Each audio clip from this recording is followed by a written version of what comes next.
eu inicio agora, estou iniciando a gravação, porque sempre aquele critério, eu inicio a gravação próximo ao conteúdo, as conversas iniciais da nossa aula, eu não coloco no vídeo, porque para quem vai assistir depois se torna meio chato, né? Então, eu dou aquela filtradinha básica para ficar legal para todo mundo que vai assistir e se localizar.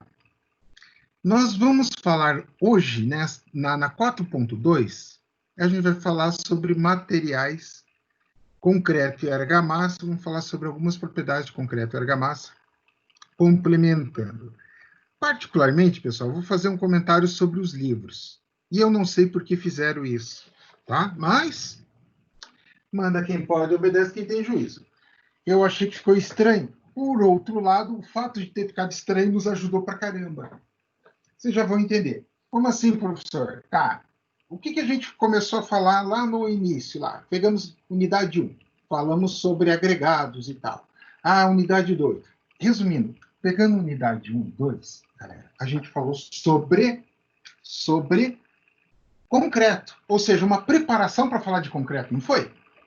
Aí na unidade 3, a gente desviou, falou sobre outro tipo de material. Agora, na unidade 4, nesta aula 4.2, porque a gente desviou na 3.1, 3.2, 3.3 e 4.1. Agora, 4.2, a gente volta àquela sequência inicial. E, na minha concepção, e sendo muito sincero, eu não entendo por que fizeram isso, que se você pegar a disciplina de materiais 2, eu já mostrei isso para vocês, né? Mostrei isso lá no começo do semestre, mas vou pegar para mostrar agora para vocês novamente, para vocês verem uma coisa muito estranha, muito esquisita. Mas que, eu vou ser bem sério, galera, nós tivemos mais sorte que juízo. Por quê? Porque as nossas práticas deveriam ser em laboratório. Aí o que eles fizeram? Elas não foram programadas. Não, aqui é o livro, quero mostrar o livro. Livro de materiais. Este livro é materiais, que eu vou mostrar, é livro de materiais 2, não é livro de materiais 1, tá? Só comparar com o de vocês. Olha só, projetando para vocês. Olha só que coisa louca. Então, a gente, na unidade 1, a gente fala de quê? Concreto na construção civil. A gente vai falar de propriedades do concreto, aditivo, adições, Olha só, ensaios. Aí a gente fala de argamassas e revestimento. Aí ele entra até em patologia de revestimento. Aí aqui ele entra em outras coisas, ou seja, a 3.3 para baixo, na verdade, a unidade 3 inteira, porque embora ele fale de argamassa, ele está falando sobre argamassa, tem a ver ainda com alguma coisa aqui, a parte de cima, mas só a 3.1. Da 3.2 para baixo, essas 5 sessões, elas são desconectadas deste conteúdo. Entendeu o que eu quero dizer? Unidade 1, eu estou falando do quê? Propriedades do concreto. Na 2 eu falo de aditivo, na 3 mistura, transporte, blá, blá, blá. Ok. Na 2 eu falo de ensaios e controle tecnológico de quem? Do concreto. Eu falo de resistência do concreto, ensaios do concreto, controle do concreto. Ou seja, esta unidade 2, ela é full laboratório. Tá? E, na verdade, a unidade 1 dá para a gente também transformar em laboratório. E aí, trazer ela até aqui, ó. Até aqui. Porque a gente fala aqui, ó, revestimentos mais comuns, mas ele começa falando de argamassa e revestimento. Então, a parte de argamassa não deveria estar aqui, deveria estar aqui. Mas é que ele quer separar, ele quer falar da argamassa da C3, né? Por exemplo, a argamassa externa. Mas isso é psicológico, né? Do que é feito? Cimento. Então, deveria estar aqui. E isto aqui deveria estar conectado com a unidade 1 e 2 do nosso livro, tá? Quer ver, ó? Olha o nosso livro aqui. Eu sei que vocês... Ai, professor, mas o que a gente aprendeu no primeiro livro? Porque eu sei que vocês são bem assim, né? Galera, é terrível. acabo esquecendo. Vamos lá, quem está com o áudio aberto? Luan está com o áudio aberto. O Luan fechou, vamos ver quem mais. Não, beleza. Oi. É que eu cheguei um pouco atrasado. Ah. O AVA vai fechar dia 31 também? Não, não é o AVA para nós, para nossa Não, parcial. Tem que entregar dia 31? Hã? Tem que te entregar o AVA dia 31? Tem que me entregar o AVA dia 31. Ok. 31 é domingo, hein? Evidentemente, eu não vou ver domingo, tá? Eu vou ver isso na segunda-feira de manhã. Tá? Então, mas voltando aqui, pessoal, olha lá. Esse é o nosso livro, Materiais 1. Ó, Materiais 1, nosso livro, beleza? Então, nosso livro que nós estamos estudando, a 4.2, Materiais Concreto e Argamassa, foi feito em cima do nosso livro. A 4.3, que a gente vai ver hoje também, Entulhos e Materiais Reciclados, nosso livro. Esta daqui, se a gente pegar só o conteúdo que está no livro, é meio chatinho, tá? Vocês sabem que eu sou bem sincero. Por que é meio chatinho? Porque a gente viu esse negócio lá na disciplina. Que disciplina que a gente viu no primeiro período? Que relaciona isso? Hein, galera? Fala de meio ambiente, etc.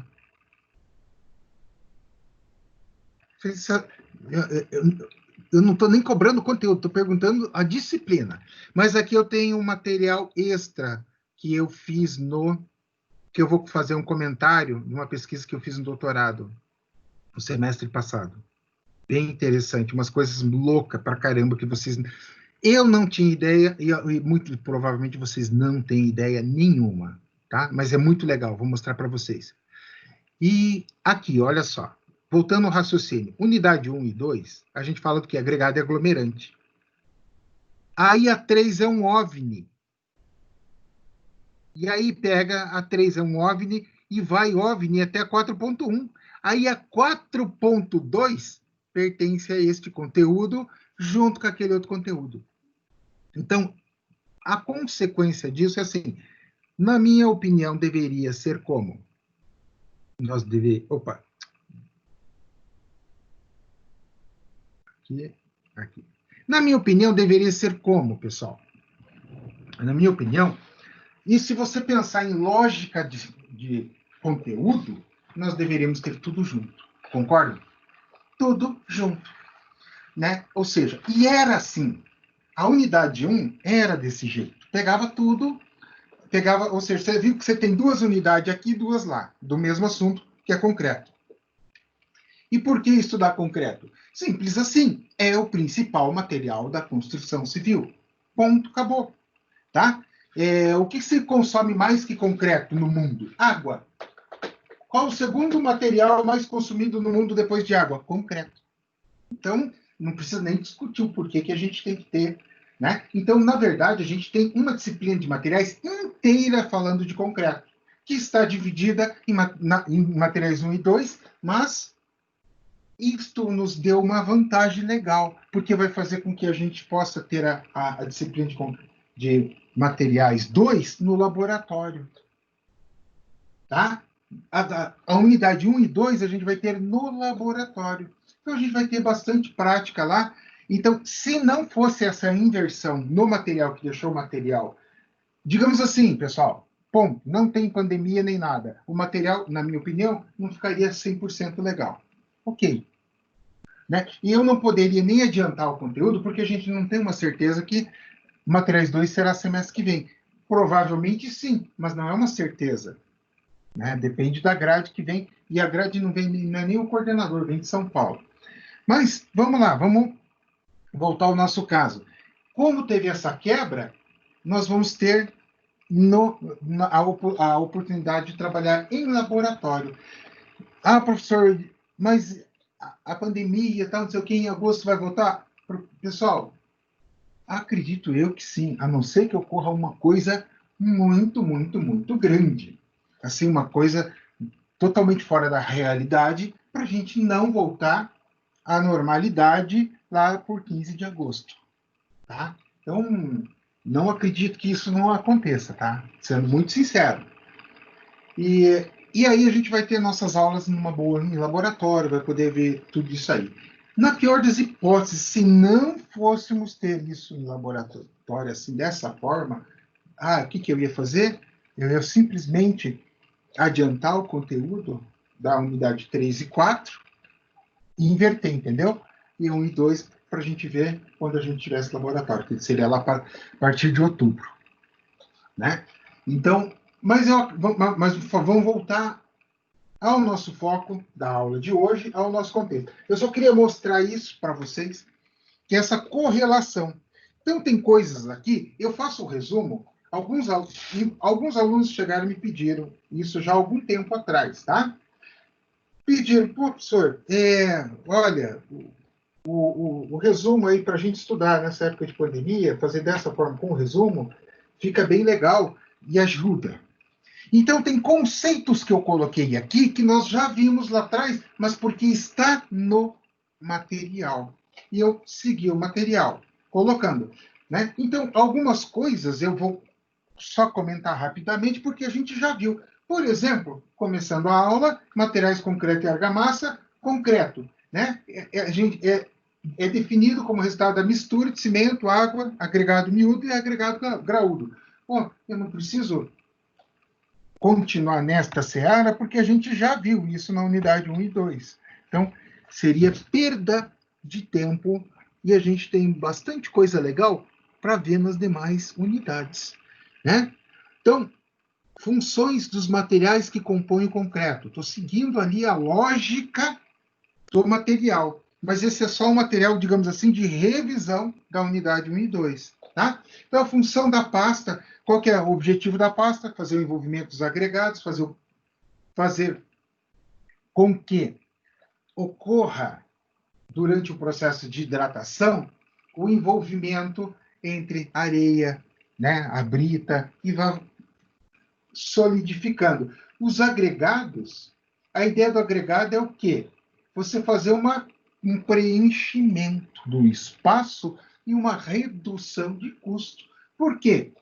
Simples assim. Quanto custa um metro cúbico de brita e quanto custa um metro cúbico de concreto? Né? Essa é a conta. E a gente pode alterar as propriedades da pasta, né? Isso que eu mostrei dos aditivos e adições, a gente vai ver lá na unidade 1 e 2, na unidade 1 inteira do materiais 2, né?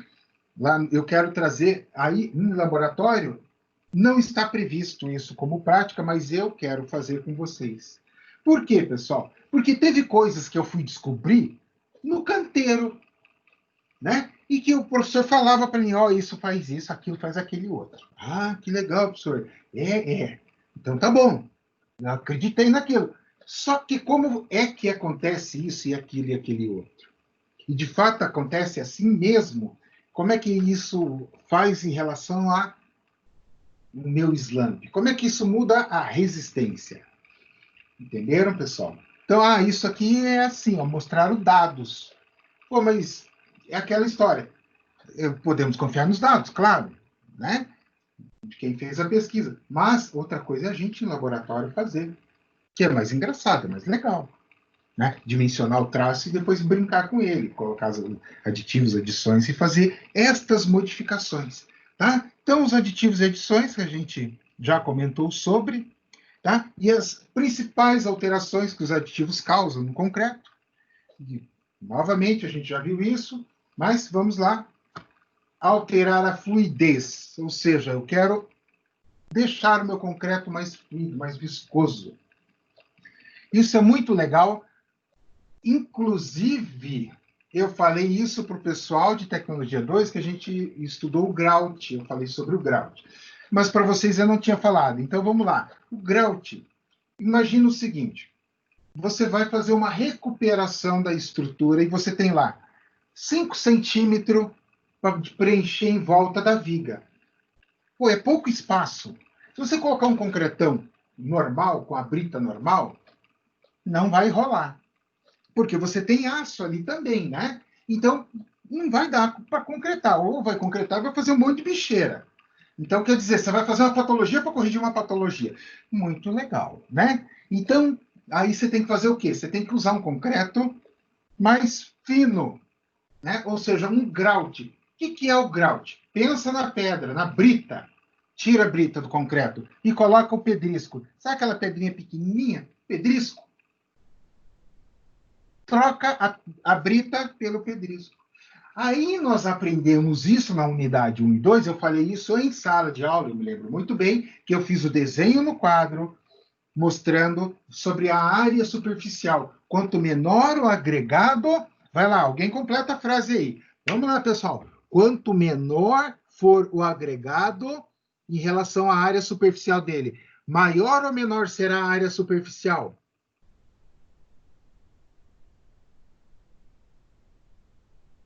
Pessoal, alguém que não esteja dormindo, que tal participar da aula? Maior. Seria maior? Maior será a área superficial. Aí sim, obrigado por participarem, galera. Então, maior será a área superficial. Menor o agregado, maior a área superficial. O que isso impacta? Maior área superficial significa que eu vou ter maior consumo de água. Se eu tenho maior consumo de água, eu tenho maior consumo de cimento. Então, aí eu faço o quê? Uso um aditivo plastificante para aumentar essa fluidez, para ele deixar mais fluido, para ficar legal, e aí resolve o problema, né? Eu consigo um agregado pequenininho que vai caber ali na minha armadura, show de bola, vou conseguir preencher o espaço sem deixar bicheira, mas eu não posso usá-lo sem aditivo plastificante, porque senão ele me consome um absurdo de cimento e ele pode até me gerar problemas de retrações na hora da secagem, trincas, etc. Tudo um monte de coisas que não é legal. Então a gente faz dessa forma, tá? Então ele faz eu posso ter aditivo para retardar ou acelerar a pega. Tudo depende da minha necessidade. Retardar a pega, como assim, professor? Pensa que você está concretando uma peça difícil, complexa, com um acesso bem ruim. E você precisa de mais tempo para que teu concreto chegue até lá. E a gente sabe qual que é a regra. Regra é regra. Deu 2 horas, inicia a reação química do cimento. Água e cimento começam a reagir. Não tem choro. Deu 2 horas, puf, inicia. Então, se eu preciso mais tempo, eu tenho que arrumar alguém para atrasar, um retardador, tá? E geralmente esses retardadores são à base de açúcares. Ah, professor, açúcar de casa? Não, não é açúcar de casa, tá? É açúcares. Quando a gente fala açúcares, a gente está falando da cadeia do açúcar. E se eu quiser acelerar, eu uso um sal. Ah, sal, mas não é o sal de cozinha. Potássio, por exemplo, galera, é um tipo de sal. Potássio é um tipo de sal, ok?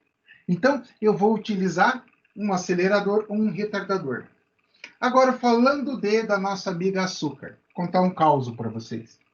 Mas é caso verídico, né? Ou seja, não é uma história, uma historinha. Aconteceu de fato. A galera estava executando prédio normal, 12 andares, residencial, médio, alto padrão. Estava indo tudo top, muito bem, tudo feito bonitinho, projeto, concretagem. Pense, tudo seguindo o manual, conforme o script. Até chegar no quarto pavimento, quarto ou quinto pavimento. Chegou lá, aí concretaram o quarto e quinto pavimento. A hora que eles chegaram, porque como é que funciona a concretagem? É andar por andar. Vocês já viram isso, né? Perguntar isso para uma criança de 10 anos, ela vai te dizer. Concreta primeiro o quinto, depois o sexto, depois o sétimo, né? É uma lógica.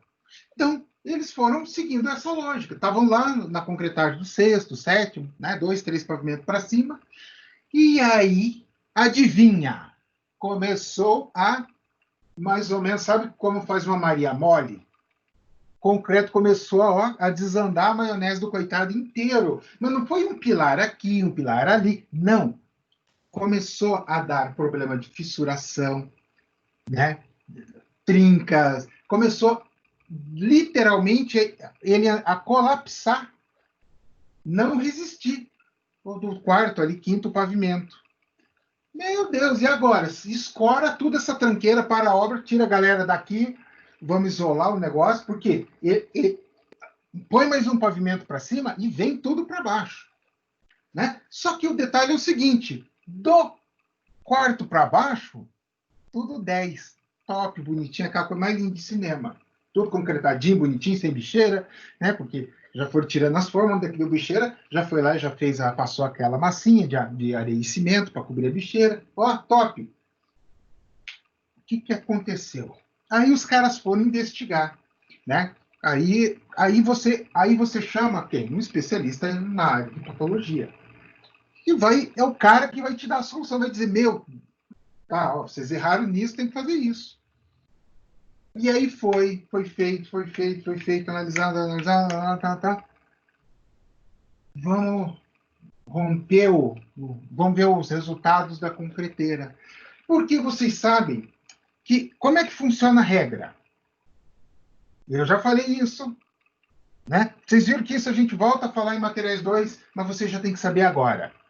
Caminhãozinho de concreto chegou na obra, você faz o slump test, aquele testezinho do cone, para ver se ele está dentro do que foi especificado, e você retira o quê? 2, o quê? Corpos de prova.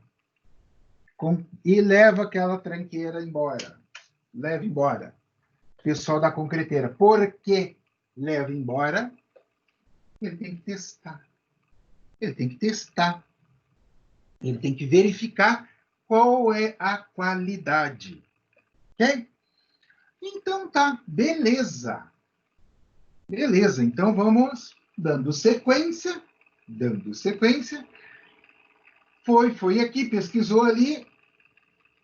O rompimento, eles tinham feito o rompimento aos 7 dias da concreteira.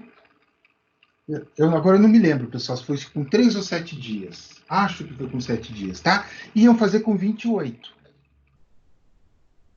Aí o que aconteceu? Quando chegou lá, o primeiro rompimento, top. Aí a concreteira não tinha ainda rompido, não tinha dado prazo. Não, então beleza, tal, vamos ver, vamos analisar como é que vai ser. A hora que foi romper aquele corpo de prova, não, tira daí, vamos levar lá para o laboratório lá, levaram para o laboratório da universidade. Por isso que eu fiquei sabendo, porque daí foi para a universidade e para usar o laboratório da universidade, os caras tiveram que contar o motivo, né?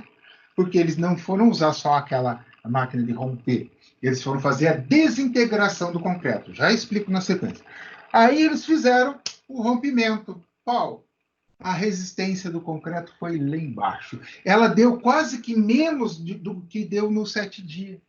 A gente sabe que, pela lógica, nos 7 dias, ela dá uma resistência baixinha e depois, com 28, ela já dá aquela resistência top, coisa chique, assim.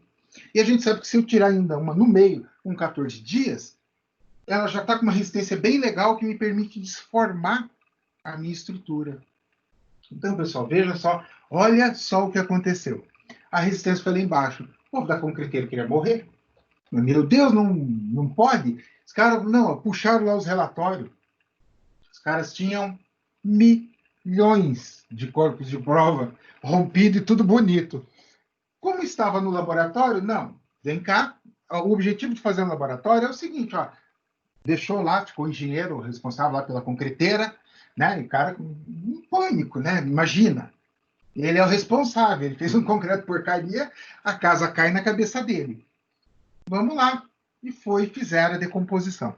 A degradação do concreto é o quê?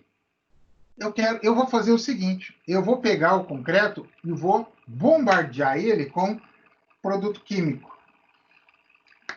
Produto químico adivinha do quê? Ácido. Eu desintegro o concreto. Ao fazer uma desintegração, processo totalmente de desintegração do concreto, né? Aí você separa. Você separa a areia, separa a brita, separa o cimento, e você identifica o que tiver mais no concreto. E eles identificaram, adivinha o quê? Açúcar. Mas era açúcar de cozinha mesmo, não era o açúcar de retardador de pega, tá? Era um açúcar de cozinha, não de retardador de pega. E acharam aquilo. O povo da concreteira queria morrer. Falei, meu, mas só se alguém foi lá para sabotar e jogou açúcar. Vamos tentar descobrir de onde veio isso aí. Porque o pessoal da concreteira, qual que era o problema? O problema não é o pessoal da concreteira ir lá indenizar a construtora. Não, vem cá, você me indeniza aqui, velho. Ó, eu perdi tempo e tal. Não, tudo bem, eu te indenizo, te dou concreto, tudo, todo o custo que você tiver, eu vou te ressarcir.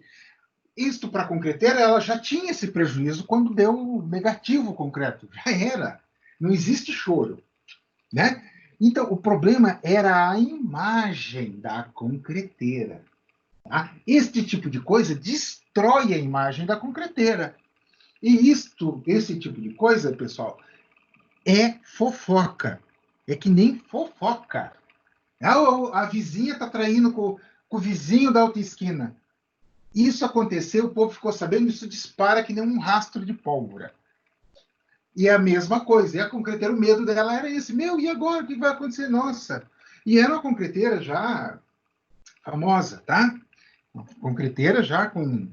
Para ter pouco, tinha mais de 20 anos de mercado, consolidada. Então os caras não, ficaram loucos, né? Então vamos atrás, vamos descobrir. Aí foram fazer todo o rastro. Pegaram de onde veio a areia, a brita, papapá. Aí, da onde que veio o cimento? Olha, neste dia que foi feito, eles compravam cimento a granel, né, da cimenteira.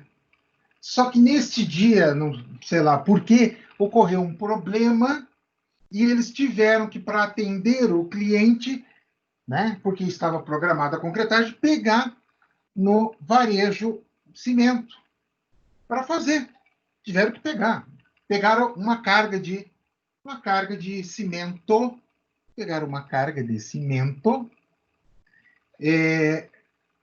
em sacos. E essa carga foi para a concreteira. Na hora de. E detalhe, como foi em saco, eles tinham que abrir o saco ali, manusear, para pôr o cimento, para fazer o cimento. A hora que eles foram fazer isso, né? Aí eles se tocaram de uma coisa. Opa, quem trouxe esse cimento? Foram atrás até disso.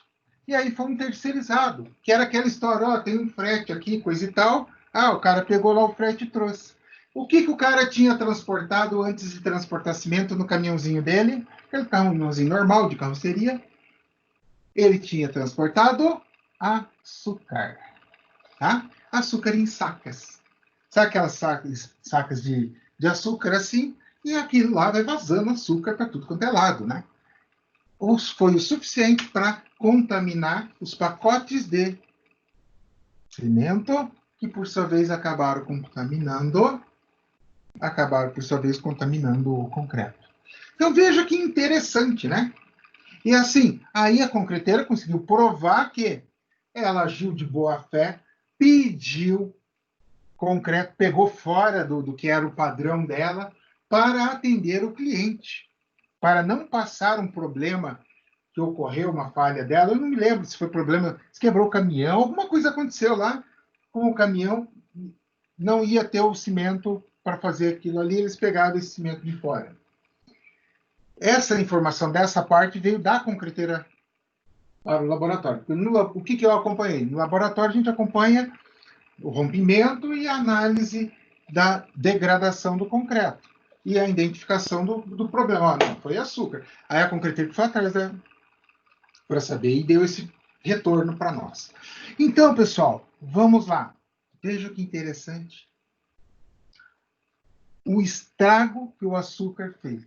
Para consertar, teve que demolir simplesmente boa parte desse andar, do quinto andar.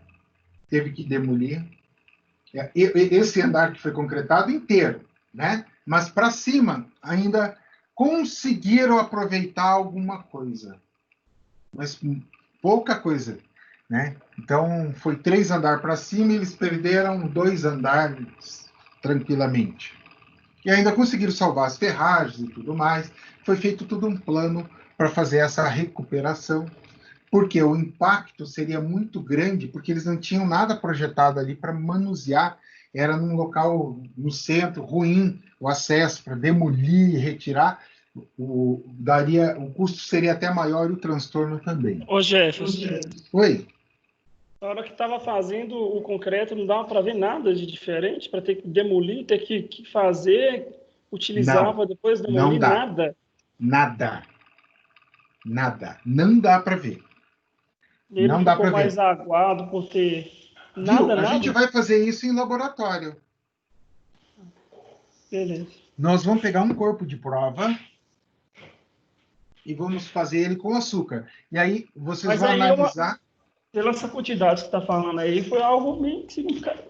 Desse muita diferença, né? Porque qual a quantidade Eu de não lembro concreto, por exemplo, quanto que foi foi. feito que interferiu o Eu não lembro. simples carregamento?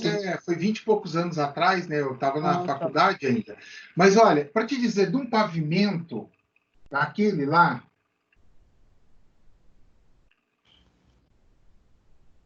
porque ele foi os pilares, tá? A concretagem dos pilares, foi feita a concretagem dos pilares e, e depois pegou, e ainda pegou uma parte dos pilares, uma parte do vigamento, eu acho. Se não me engano, pegou as escadas, pegou parte da estrutura ali e a parte de vigas também. Foi mais ou menos, não era muita coisa também, não. Foi algo em torno de uns 25 a 30 metros cúbicos. Ah, Né? beleza. Foi mais ou menos isso aí, mais ou menos essa quantidade. Mas a gente vai fazer o teste, vamos colocar açúcar nele e vocês vão ver. Ah, e tem um outro teste que eu quero fazer. Esse eu não vi, tá? Esse eu não vi. Eu li toda a pesquisa, o pessoal usou como experimento técnico, tá, galera? Deixa eu deixar bem claro. Alguns colegas meus, no doutorado da UFOP, eles fizeram o quê? Lá na Civil. Os caras foram lá e usaram o sabão, o detergente, como plastificante. E conseguiram provar que era viável e ele não alterava as propriedades. Ele não perdia resistência. Muito louco isso, né? Eu vou procurar o artigo que tenho para a gente repetir em laboratório a experiência que eles fizeram, a quantidade, a dosagem. Então, esse oi? feedback da concreteira é dado em quanto tempo, em média, do concreto, da resistência? Na verdade, a concreteira ela não passa para você, tá? Ela não te dá o retorno, a não ser que você peça. Né? A Helena, entra na conversa aí, Helena. Só mais uma pergunta. Oi. Boa noite. Deixa a Helena, explica para a gente como é que funciona. Porque a Helena trabalha numa concreteira, entendeu? Como é que funciona, Helena? Ó, eu estou na obra, acabei de extrair os corpinhos de prova. O que acontece a partir daí? Os corpos de prova são retirados e são levados para os laboratórios, eles são guardados, porque caso haja qualquer problema na obra, esse concreto ele já está identificado pelos corpos de prova, então eles são analisados, né? É como se você tirasse uma amostra de comida e guardasse. E aí ele fica guardado por um tempo, né? Até que termine o processo de cura do concreto, e aí sim eles descartam, mas ele fica guardado por um tempo. E daí, só que eles não passam para o cliente os dados, só se o cliente pedir, né? Isso normalmente isso é passado só quando acontece algum problema, alguma coisa que é passado, mas fora isso, normalmente o pessoal não pede, não.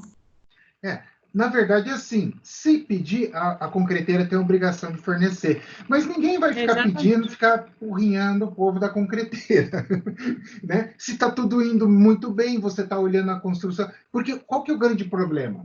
A gente projeta concreto armado, pessoal, para 80% da carga, 80%, vou repetir, do que você projeta é para suportar o peso próprio da estrutura. Então, se você está construindo ali e deu qualquer problema, o concreto vai desandar, como aconteceu nesse caso que eu falei. Pode falar, Helena.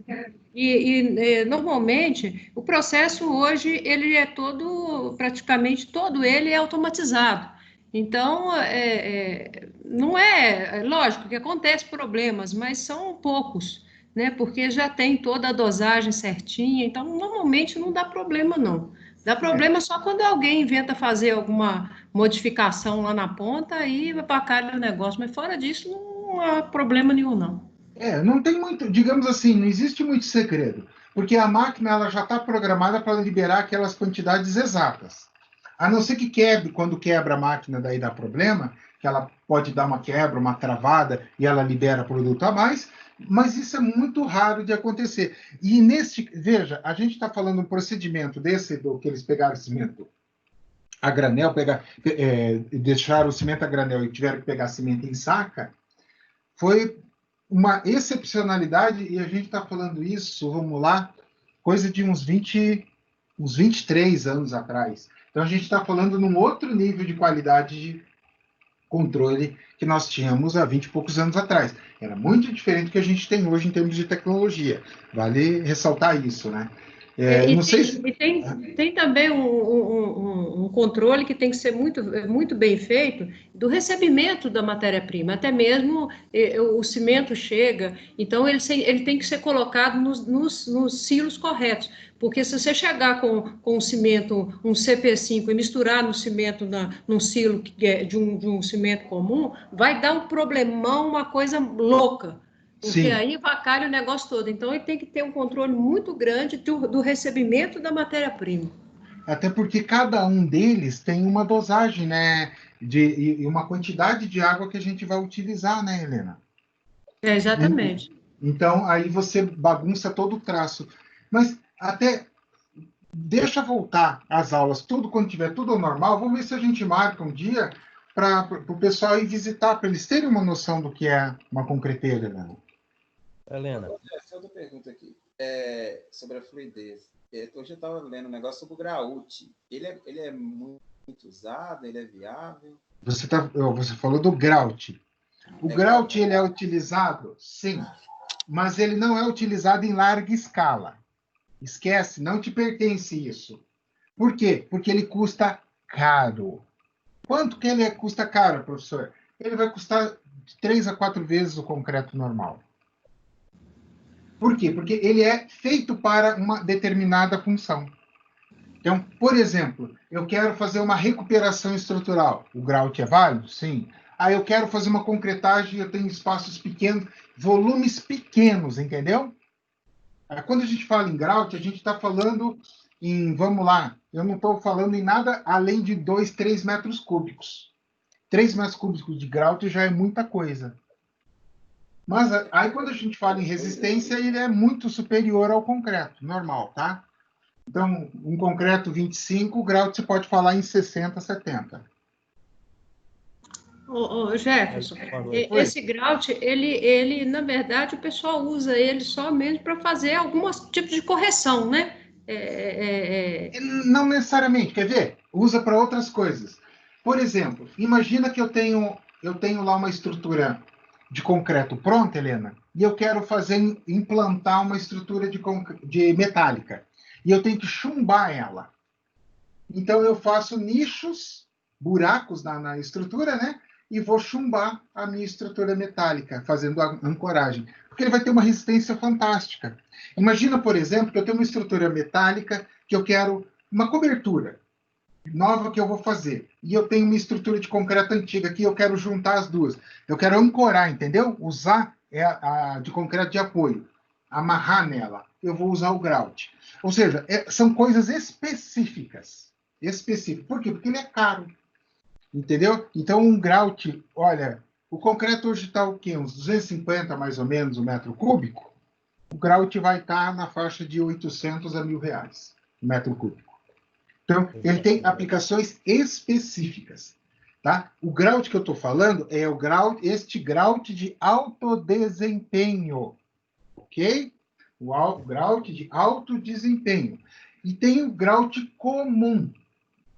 O que é o grout comum? O grout comum, simplesmente, ele, por ter o pedrisco, ele é adicionado somente o plastificante.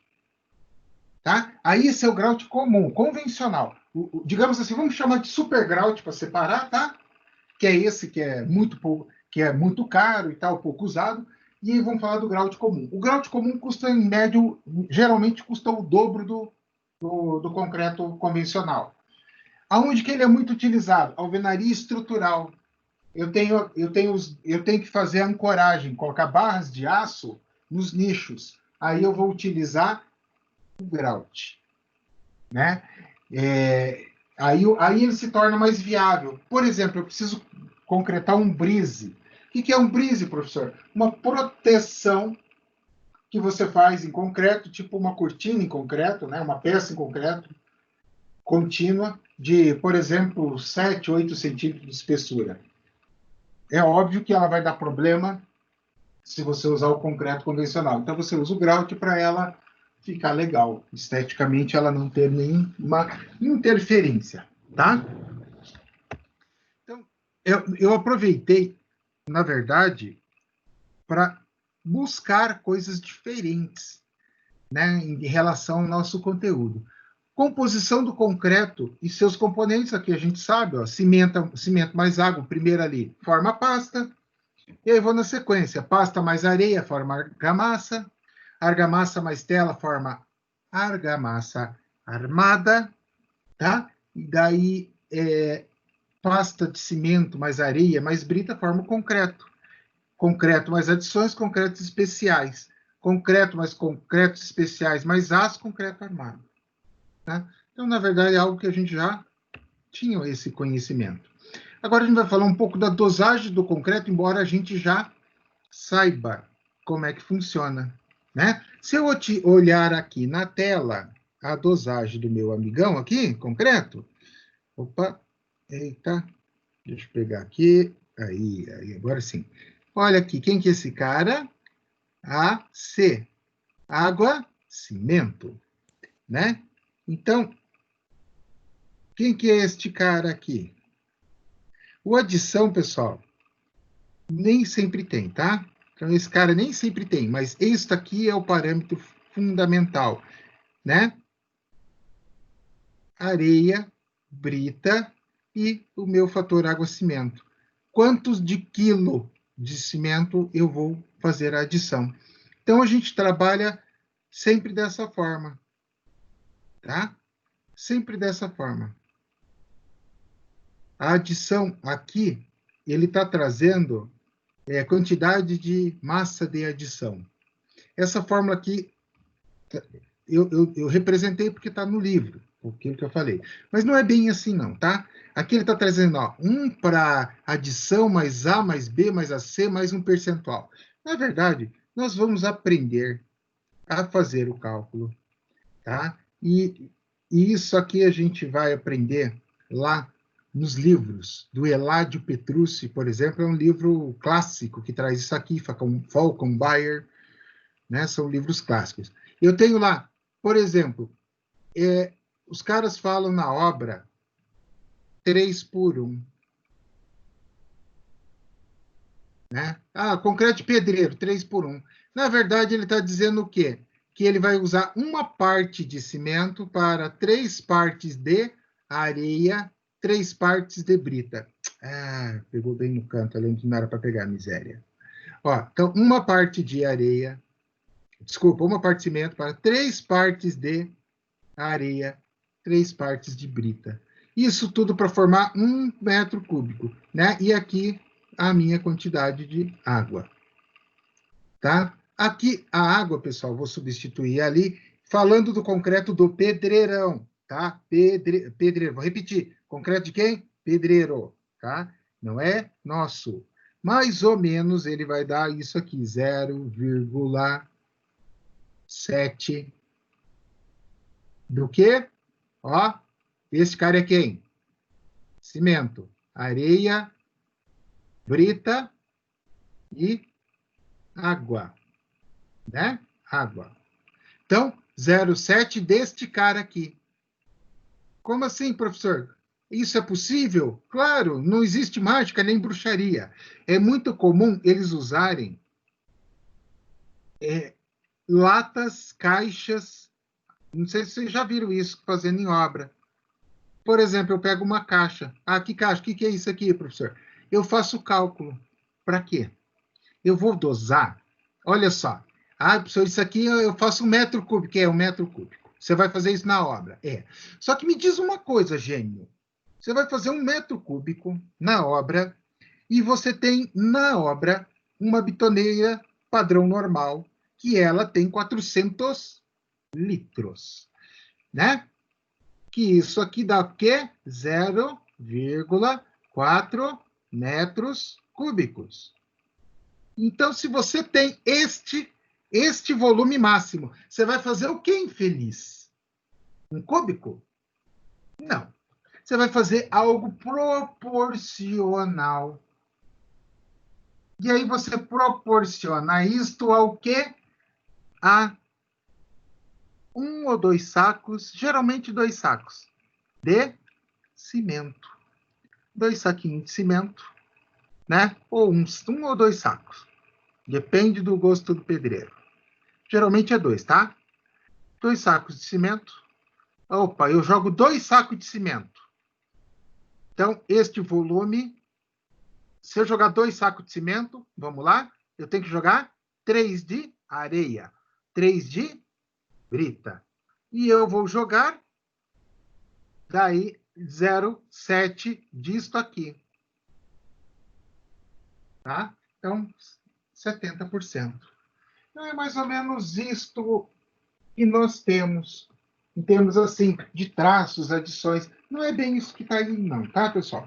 Eu falo isso porque vocês têm que ir aprendendo, mais ou menos, como é a realidade dos fatos.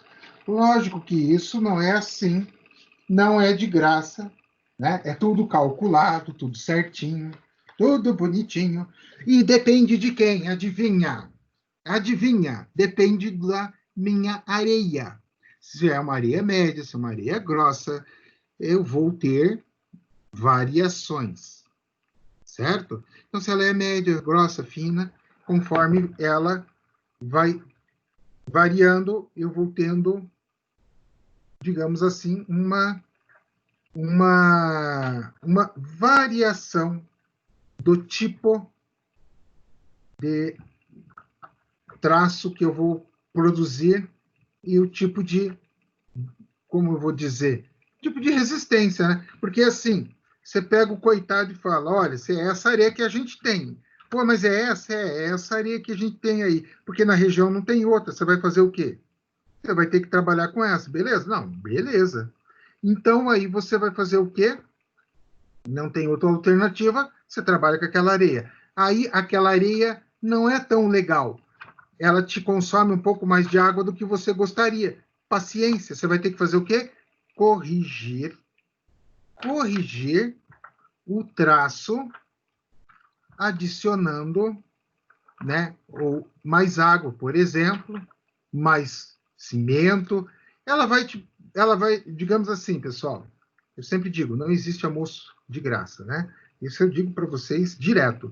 E é o que ela vai cobrar de vocês. Ela vai te dar um prejuízo em função, se ela não for aquela especificada, né? Isso bem dito. Agora, nós temos também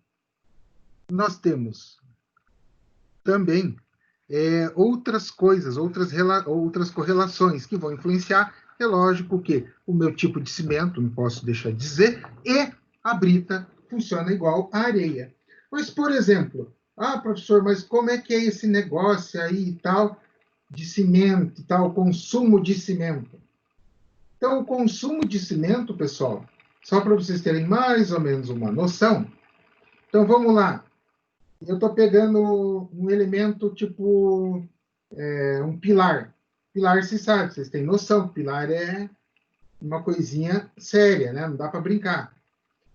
Você vai trabalhar com em torno de 320 a 380 quilos de cimento por um prédio, um edifício alto, no geral, daí na média, vai ficar em torno de 270 a 330. Tá? Professor, e se eu for fazer fundação? Você vai consumir uns 200 quilos de cimento por metro cúbico de concreto. Repare que eu estou falando sempre por o quê? Metro cúbico de concreto. Ok? Presta atenção, porque é muito importante isso. Por quê? Porque o nosso cimento, ele vem em quilo. E você dimensiona, geralmente, você vai fazer o teu traço, você vai fazer ele quilo por metro cúbico. Tá? E mais um detalhezinho para finalizar dessa parte aqui, pessoal, que é importante, que não dá para deixar, não dá para passar batido, tá? Nós temos ainda algo a adicionar, que é a minha amiguinha areia, a umidade da areia. Por quê? Porque quando você faz o traço, você tem uma projeção de umidade da areia. Né? Como assim a umidade? A umidade, a areia úmida, ela tem o quê? Água. A água contida na areia tem que ser controlada, para você não ter variações. Então, olha só, traço de concreto na bitoneira.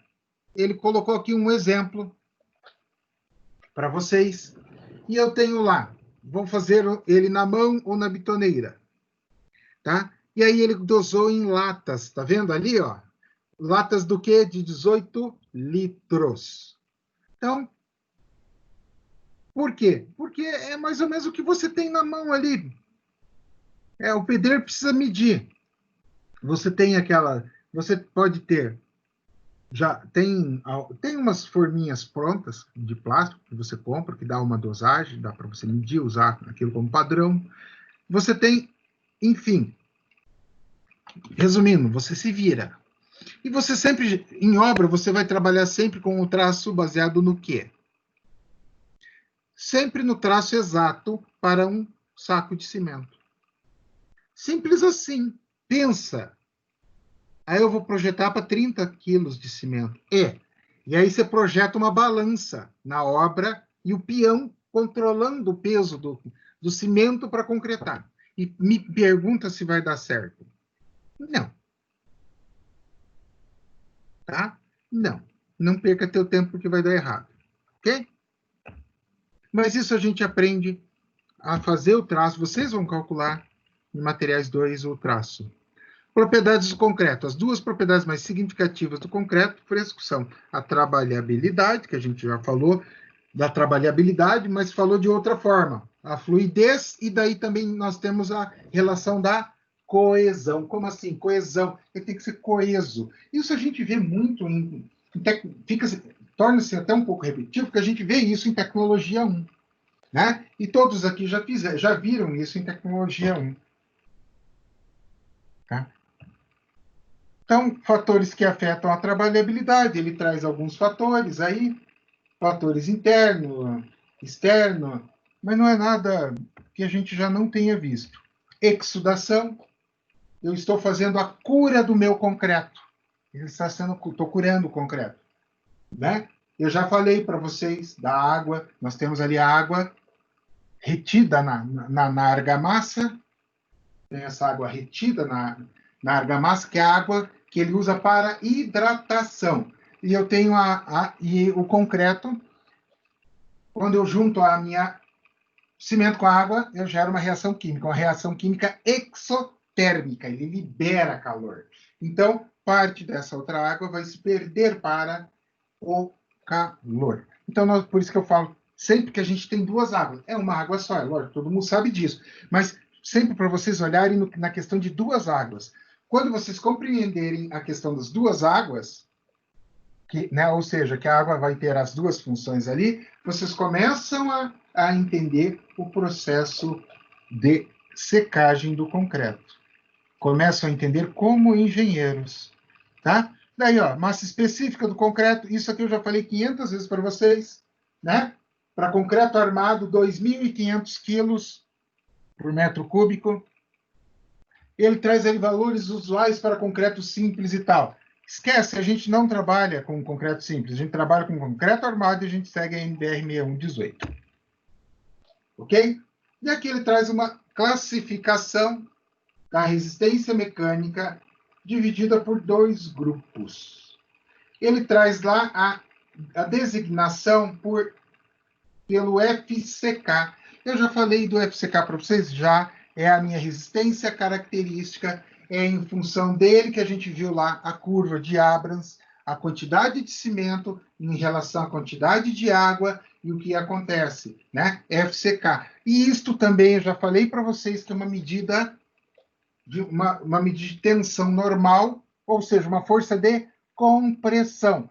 Força por área. Por isso, dado em MPa. Tá? Poderia ser em Newton, poderia.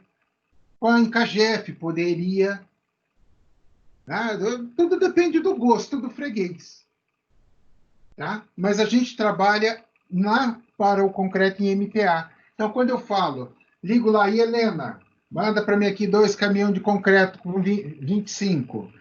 Eu preciso de 14 cúbicos de 25, Helena, para tal dia. A Helena já sabe que eu estou falando que eu quero um concreto de 25 MPa, 14 metros cúbicos. Ela sabe o que eu quero, ela vai me perguntar, você quer com bomba ou sem bomba?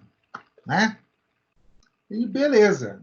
E é assim que funciona. Então, essa é a forma.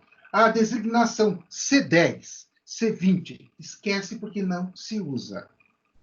Ok? E ele traz 2 grupos de resistência, um até 50 e outro, o grupo 2, que é o de alta resistência. Nós vamos trabalhar com 10, 15, 20, esquece que isso não te pertence. A gente vai trabalhar com a gama 25, 50.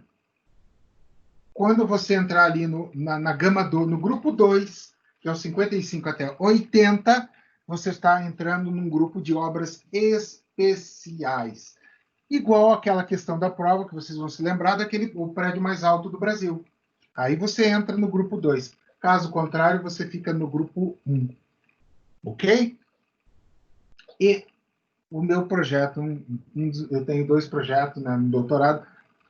Meu projeto para concreto, a área de concreto, é um supergrout que ele vai trabalhar entre 150 e 200 MPa. Então, ele vai extrapolar bem essa faixa de resistência. Tá? Permeabilidade do concreto. A porosidade. Pessoal, a porosidade do concreto é uma propriedade bastante interessante. O concreto é poroso? Sim, ele é poroso. Um exemplo disso é, você pega o concreto já curado, né?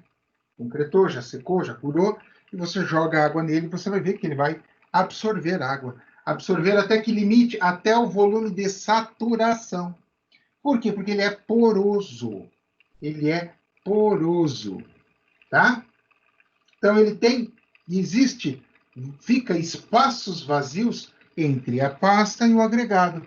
Você se lembra o processo de a criação dos cristais, ele vai formando a intringita e vai puxando, grudando, puxando todo mundo ali, grudando a areia, a brita, vai puxando todo mundo, né? Só que nisso acabam ficando espaços vazios. Ok? As deformações do concreto geralmente estão relacionadas ao quê?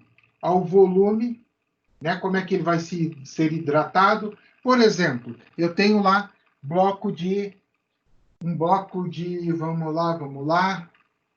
Pensa em um bloquinho de fundação de 2 por 2 por 2 de 2 por 2 por 2, um cubo de 2, entendeu?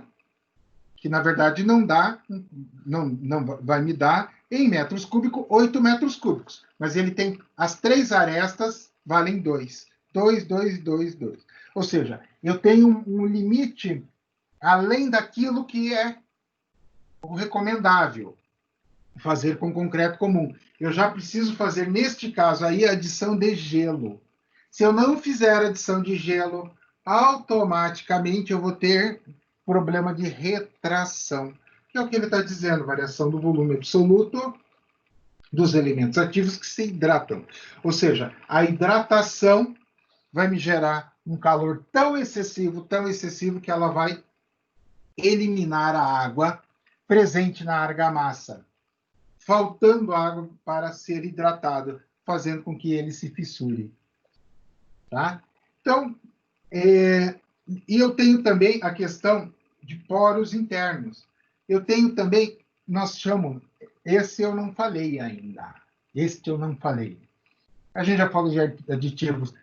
A gente falou do clássico. Mas ainda dessa turma dos clássicos, pessoal, é que não tivemos uma oportunidade. Mas faltava um cara ainda dos clássicos para falar. Senhor, como assim clássico? Plastificante é clássico, acelerador de pega, retardador de pega. São 3 clássicos. Mas tem mais um carinha aí que é clássico também, que tem que se juntar a essa galera, né? Que é os incorporadores de ar. Então, eu tenho um concreto que eu vou colocar um aditivo incorporador de ar. O que esse incorporador de ar vai fazer? Aumentar a porosidade. Para que eu vou querer? Vai ficar mais poroso meu concreto? Você tem que perguntar assim, o que Maria leva nessa? Qual é o meu ganho nessa história? Quando você incorpora ar para determinadas situações, você vai fazer o quê? Reduzir o peso do concreto. Aquele 2.500 metros cúbicos não deixam de existir. Ele passa a ser aí 1.500, 1.800, 1.300, porque você incorporou ar no seu concreto. Não existe almoço grátis. Vocês já aprenderam isso. Qual é a consequência da incorporação de ar? Redução da resistência. Você vai perder resistência. Ah, professor, mas daí vale a pena esse negócio? Depende do que você quer. Depende qual a finalidade. Tá? Então, por exemplo, imagina, você já deve ter visto aquele bloco uns blocão assim, de concreto celular, que você pega na mão e é mega leve, o negócio ali eu acho que é 300 quilos por metro cúbico. Nossa, é uma coisa assim muito levezinho. Para que é feito isso? Preenchimento. Ah, eu não quero usar drywall, porque drywall é chato. Eu quero usar um bloco e tal. Mas eu não posso gerar um peso absurdo na minha laje, senão eu crio um problema. Eu vou usar um concreto assim, mais leve e tal. Então, incorporador de ar, o quarto clássico. Tá? Então, o tipo de concreto, ele pode ser o convencional, que é o concretinho normal que você pediu lá na concreteira, eles te entregaram, ou você fez na obra, né? Eu sempre digo, não existe diferença do concreto feito na betoneira e feito na obra. A diferença é 0, ok? O resultado pode chegar rigorosamente no mesmo. O detalhe é, a concreteira, ela faz uma dosagem rigorosa. A pergunta que você tem que fazer é, você consegue fazer isto?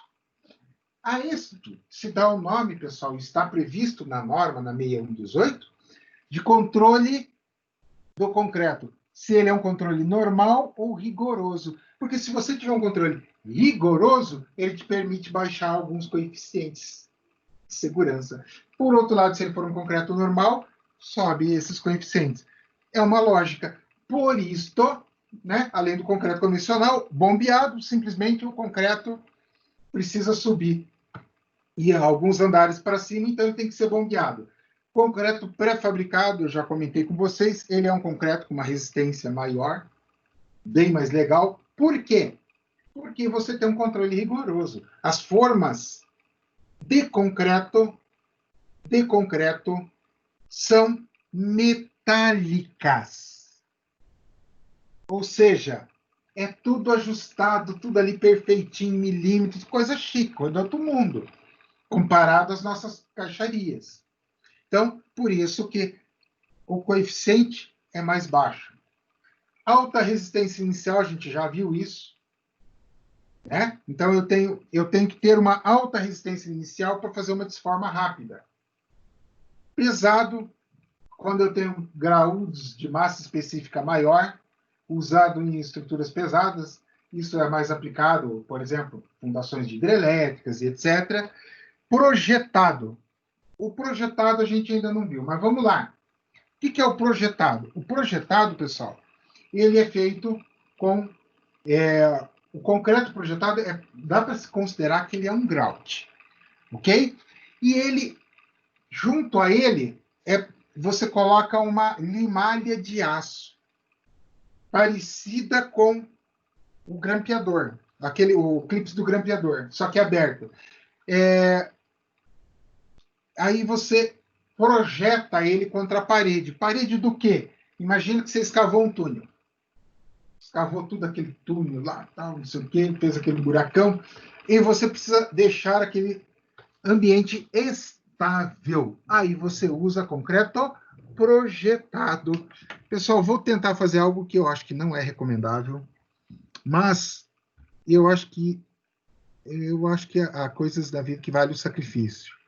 Vou tentar aqui na internet, concreto projetado. Por quê? Porque eu sei que ela não fica tão legal, né? A gente sabe que ela não nos favorece. Mas vamos ver se eu consigo mostrar aqui umas imagenzinhas legais do concreto projetado para vocês, que vale a pena comentar sobre. Olha só, pessoal. Olha só. Aqui, ó. Ó. Vocês estão conseguindo ver bem a imagem? Sim ou não? Tá tranquilo. Sim. Ah, beleza. Olha só. Isso é concreto projetado. Olha como é que ele sai, galera.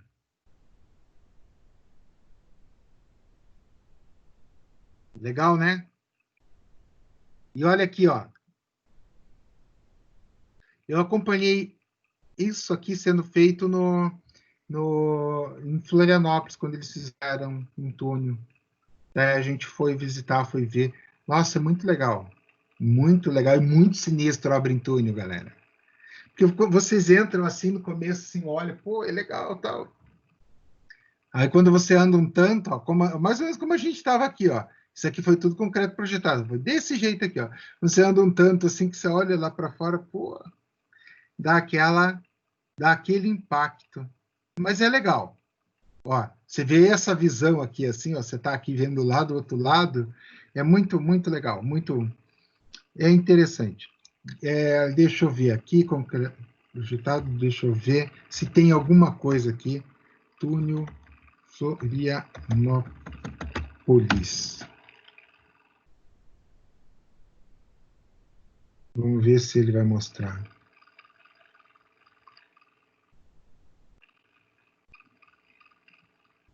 Aqui, ó, aqui é o acesso do túnel. Talvez aqui mostre alguma coisa. Não, só está mostrando o acesso, nada de interessante.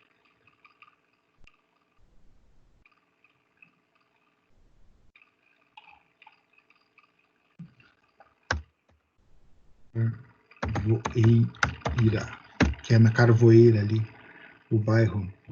Vamos ver se aparece.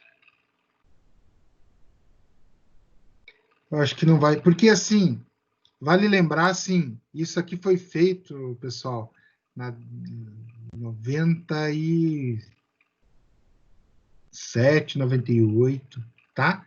97, 98. E então, provavelmente não. Naquela época não existia, a foto era ainda revelada. Tá. Mas vamos para outra coisa. Grampo. Concreto projetado, grampo. A última coisa que eu quero mostrar para vocês, que isso vale a pena, para vocês entenderem o que... eu quero grampo, não. Que grampado.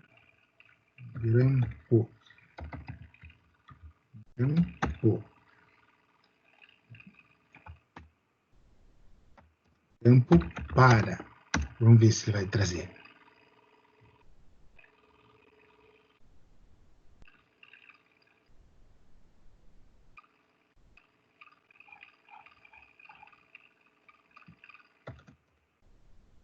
Olha. Eu estou procurando para mostrar. Ah, eu sabia. Tá aqui, ó. Ah, que besta. Agora tô... Olha só, o povo é fogo, né? Ó. Chama de fibra de aço. Fala sério. Fibra de aço. Macrofibra sintética. Fibra de aço. Ó, isso aqui, ó. Mas não tem nada a ver com fibra de aço. São grampos mesmo, pessoal. Tá? Isso aqui é aqui, ó. Achei, ó. Parecido com clips, ó. Fibra de aço. Tá aqui, ó. É isso aqui, ó. Tem até o preço, ó. $1,50. Deve ser o quilo. Olha só, é isso aqui. Isso aqui vai tá dentro dessa mistura aqui, ó. Então não é só concreto, entenderam? Era isso que eu queria mostrar para vocês. Muito importante, não é só o concreto, ele é considerado um concreto armado. Porque ele projeta aquele grampo na parede. Tá aqui, 12. Ok. Tá? Bom, argamassa. Pessoal, vamos fazer um intervalo ou vamos direto? Vamos direto. Pode ir direto, Gêmeos. Qualquer coisa você finaliza antes. É direto. Então, beleza. Então, vamos embora. Então, argamassa. Eu não conta com finaliza antes, tá? Melhor pensar no finaliza depois. Então, argamassa. Argamassa, a gente tem que pensar na finalidade da argamassa e no tipo de argamassa, né? Então, argamassa. Uma coisa é eu falar da minha amiguinha. Areia, cimento e água, quando eu estou pensando em colocar a brita junto para formar o concreto, né? Mas eu posso ter também N outros tipos de argamassa. Como assim, professor? Claro, nós vamos ter lá, é chamada argamassa simples ou aérea, quando ela é adicionada cal ou gesso. E tinha uma questão para vocês estudarem, revisarem, né, da nossa argamassa com gesso. Desculpa, com cal. Né? A nossa lá, que é a segunda ali, cal hidratada. A de cima é a cal virgem, a cal, né? E a de baixo, cal hidratada. Ok? Mista, compostas as duas, com cal e cimento. Enfim, qual que é a finalidade do cal? Na argamassa, aumentar a sua trabalhabilidade, aquela coesão, aquela liga.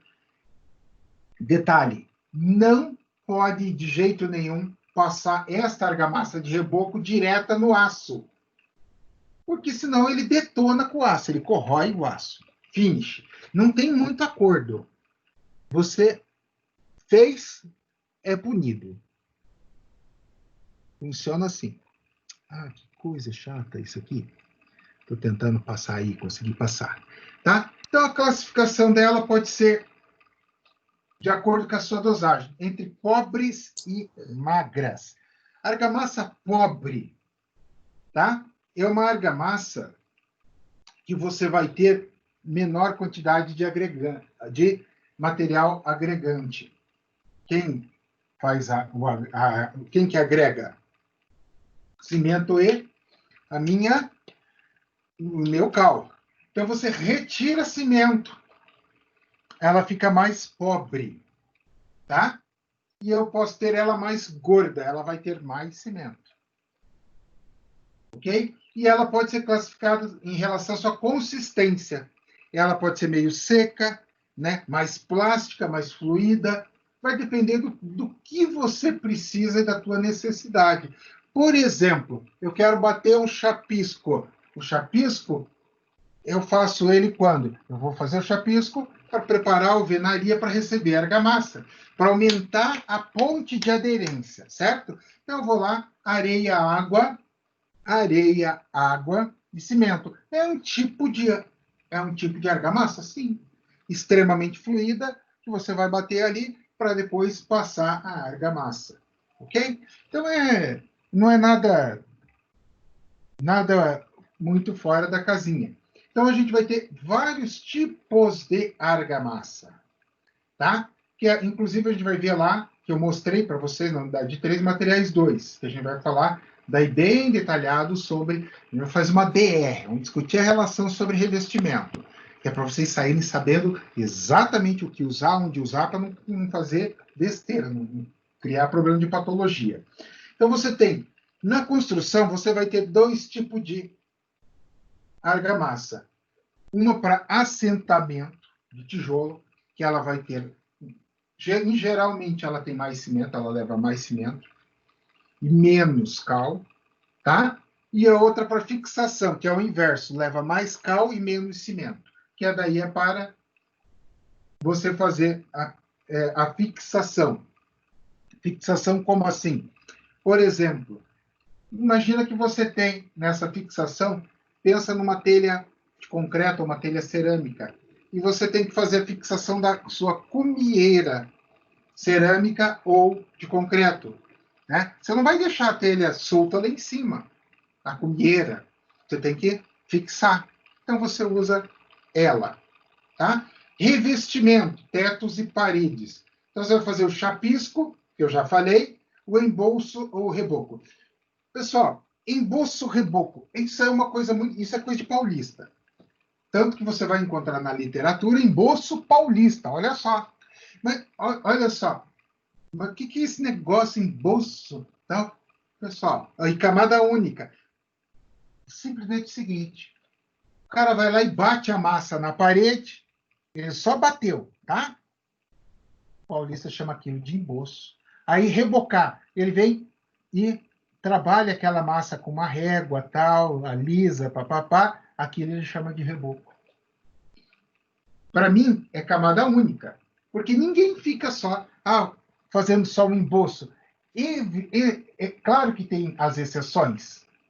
Aonde, por exemplo, imagine que você está fazendo uma impermeabilização de uma parede, né, para depois fazer um tratamento com uma proteção, vamos lá, a gente até já comentou sobre, a gente vê muito isso em tecnologia 1 na parte de impermeabilizações. Eu posso usar lá, agora fugiu o nome, calma lá. Ai, que coisa, acho que é a idade. Você usa o hidrofugante na argamassa, fez só o embolso ali, e depois você usou, né, uma emulsão asfáltica, que a gente chama de Neutrol ou Igol, são os nomes comerciais. Então, você vai fazer isso. Você pode fazer sobre só o embolso? Pode. Não há necessidade de rebocar. Tá? Revestimentos e pisos. Aí a gente está falando de um outro tipo de argamassa. Não é a mesma argamassa que é feita. Mas vamos lá, pessoal. Antigamente, no tempo que, né, seus pais eram meninos, eram criança, era comum utilizar cimento, argamassa de cimento, mas é uma argamassa mais rica em cimento, para assentar cerâmica. Tá? Hoje não se faz isso. Hoje você usa a argamassa industrializada, né, que você compra aquela específica. Mas se você pegar a argamassa industrializada, e a gente vai fazer isso, vai olhar a fórmula química dela lá em Materiais 2, nós vamos olhar e ver o que tem dentro daquela argamassa ali. Você vai ver que ela é uma argamassa muito parecida com essa, só que tem com alguns produtinhos a mais. Mas a gente vê isso lá. Assim como essas aqui. Rejuntamento. Rejuntamento também é a mesma coisa. Hoje em dia você compra ele pronto. E argamassa para reparo, argamassa estrutural. Tá? Também ela é muito similar ao grout. O que você tem em relação à argamassa estrutural e o grout é que você retira o teu agregado. Ok? E aqui, então, olha só as camadas. Olha só. Chapisco, está ali o embolso e está ali o reboco. Está aqui as minhas camadinhas. Então, as principais propriedades das argamassas. Então, nós temos a trabalhabilidade, uma boa argamassa, ela tem que ter uma boa trabalhabilidade, ela tem que estar bem homogênea. Eu não posso estar... algo comum no preparo da argamassa, quando o cara não sabe muito bem o que está fazendo, ele acaba deixando algumas pelotas, algumas bolas de areia, quando a areia está muito úmida, ou cal. Isso é muito comum em dia chuvoso, assim, tal, com a umidade do ar bastante elevada. Então, ele pode comprometer. Mas isso é só questão de cuidado. A consistência, a plasticidade, por quê? Imagine que você tem que ter a argamassa pronta para ser projetada contra a parede e depois trabalhada. E o cara não vai rebocar assim. Como é que funciona, professor? Pô, ele não faz assim, meio metro e a reboca. Não, meio metro, não. Ele bate a parede inteira. Ele vai pegar lá, eles chamam de pano, ok? Essa é a expressão que você vai ouvir na obra, né? Então, aqui eu posso trazer os termos técnicos, mas eu gosto de trazer os termos de obra, porque senão você chega lá no campo e passa vergonha. Então, o cara vai pegar um pano, geralmente ele vai pegar um pano de 3, 4 metros pelo pé direito, né, que vai ser aí uns 2,70, 2,80, 3 metros, vai bater a massa, fazendo aquilo que o paulista chama de emboço, e depois ele reboca, tá? Depois ele reboca. Então, você tem que ter, ela vai ter que ter consistência, que ela tem que ficar ali. Imagina, você reboca a parede, ela tem que ter uma adesão na vertical, tá? E plasticidade, você tem que poder trabalhar ela tem que poder se adequar àquilo que é a tua necessidade. Tá? Então, a retenção de água, a argamassa fresca, ela tem que manter essa trabalhabilidade mesmo perdendo água. Como assim, professor? Claro, você fez argamassa, não fez? Tá, você começou a rebocar. Você vai fazer para rebocar, você não vai fazer um pouquinho ali, eu vou fazer um pouquinho aqui no balde e depois vou passar na parede. Não. Você vai fazer uma betoneira, você vai fazer uma quantidade grande e você vai para você rebocar. Você vai levar um certo tempo para rebocar. Imagine que um dia quente você vai ter perda de água, certo? E ela não pode começar a perder trabalhabilidade porque ela perdeu água. Se ela fizer isso, adeus te achica. Você não reboca nada. A coesão, tá? Ou seja, ela tem que ter essa coesão e exsudação. Ou seja, a tendência dela fazer aquela separação entre água e pasta. Tá? Então, continuando nas propriedades da argamassa, eu ainda tenho a questão da densidade da argamassa. Quanto mais leve for, maior será a sua trabalhabilidade. Ok? Só que também isso não é de graça. Você tem que cuidar, tá? Por quê? Porque você pode ter um ganho ou perda. Sempre você vai ter essa questão para decidir. Eu quero mais resistência, você vai consumir mais cimento.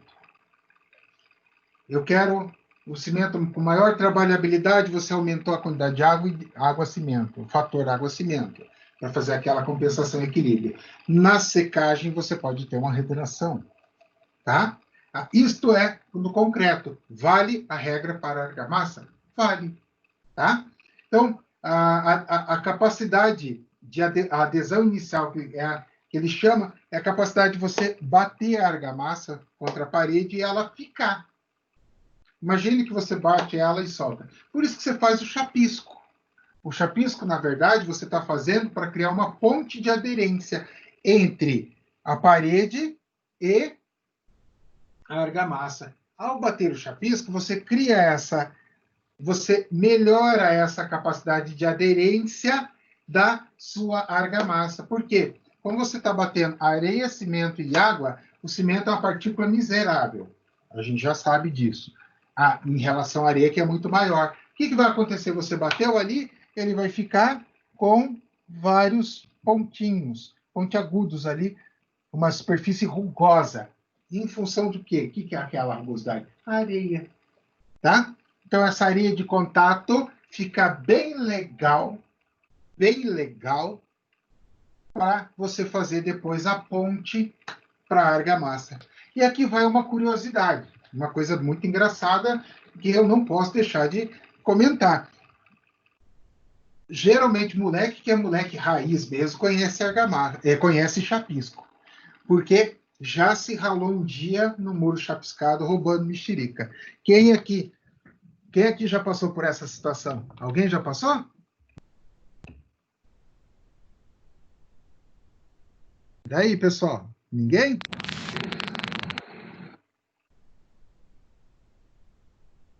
Ninguém, pessoal? Não, mas já deu umas raladas. Já deu as raladas no muro roubando mexerica? Mexerica não, mas já deu umas raladas.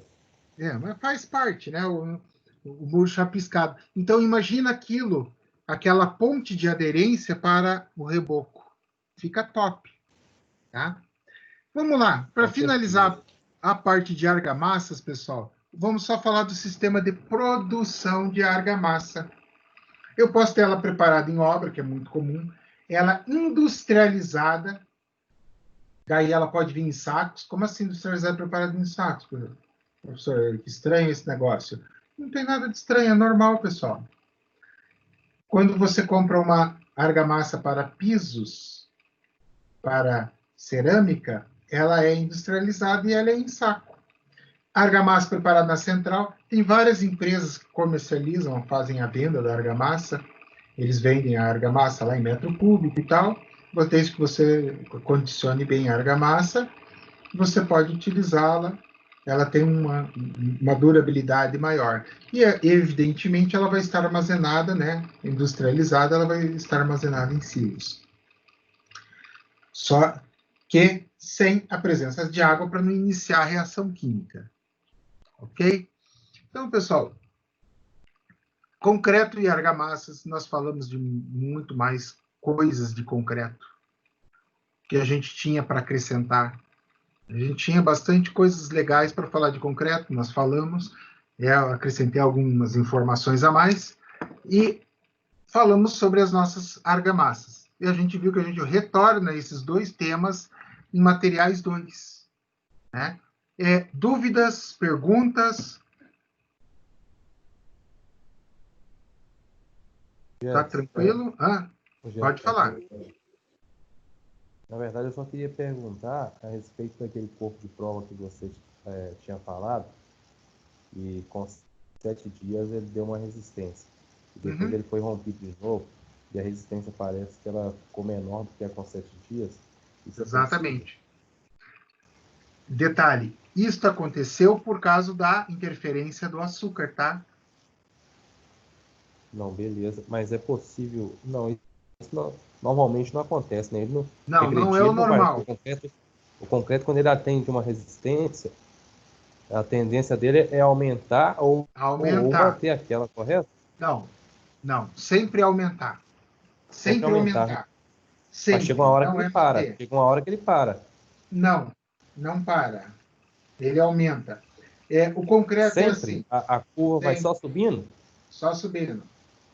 Ele atinge algo em torno de 90% com 28 dias. Para atingir 100%, ele leva 1 ano.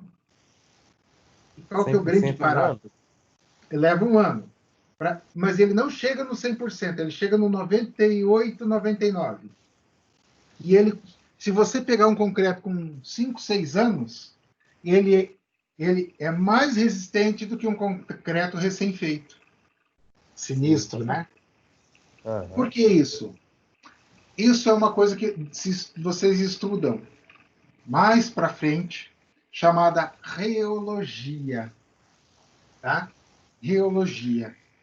Então, a água fica contida a nível atômico, ali dentro, e ele vai consumindo aquela água. E ele vai aumentando ainda por reações de hidratação. Mas, veja, para dar uma variação tão pequena, são micro-reações. Mas vocês estudam isso no futuro. Em Tecnologia 2, eu estou mostrando reologia, junto com uma parte de pavimentação. Mostrei nesse semestre. Acredito que vai dar para a gente seguir essa mesma linha no próximo. Rogério, só curiosidade, então, já estou falando da resistência, a laje é recomendada 28 dias, né? Para retirar as escoras dela. Na verdade, 14 dias você pode já fazer você pode retirar. Com 7 dias, eu retiro 20%. 70% com 14. Ah, entendi. Na questão de resistência, assim, nesses 14 dias ela chega em termos de porcentagem, assim, só por alto, só por curiosidade. Mais ou menos ela está aí já com 60, não, 60% a 65%. Ok. Só isso, obrigado. E daí, pessoal, podem perguntar,